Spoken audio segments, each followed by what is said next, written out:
Kim Jong-un threatens Guam after President Trump's threat of fire and fury. Joining us now, Lieutenant General Thomas McInerney. Right from the get-go, General, what should President Trump be doing right now?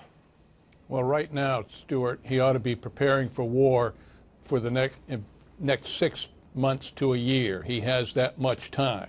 And what he ought to do, and I liken this to when I was a young lieutenant, and I went down to Key West during the Cuban Missile Crisis 2 days before the President Kennedy announced it to the world. This is President Trump's Cuban Missile Crisis. It's a Korean missile crisis, and he should handle it accordingly. I would immediately, if I was the President, recall the Congress and get them to pass a 2018 defense bill. We need that right away. We cannot be delayed. We cannot have a continuing resolution. I would then politically create a Pacific Area Treaty Organization just like we have in Europe, in NATO, because we must not only counter the North Koreans but the Chinese. Remember, the Chinese are the ones that have created this monster in North Korea, so we cannot expect any help from them. I'm from the John Bolton School of Diplomacy.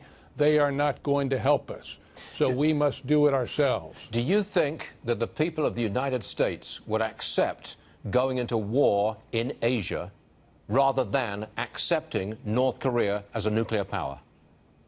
I think they will.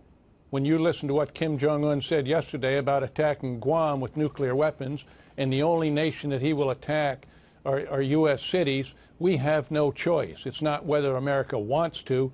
This president has been given this deck of cards, and it's not a good deck. So he's got to do it, and I believe the American people will support him.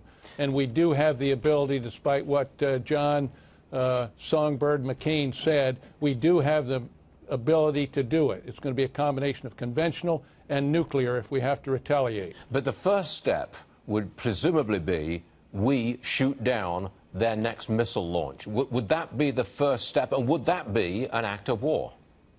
We may or may not do that.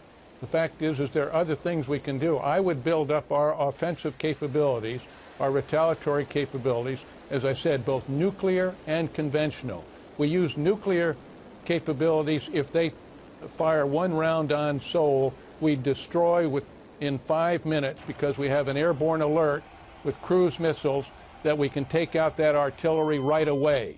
We don't want to do it, but we will retaliate that. We can take out that artillery today with conventional weapons. I liken to 1,000 cruise missiles in the air at one time, over 200 stealth aircraft attacking.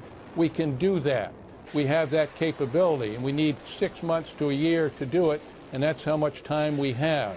But we must be prepared to do this, and I believe the American people will do it, just like the American people backed President Kennedy during the Cuban Missile Crisis. I remember it. I was flying over the island.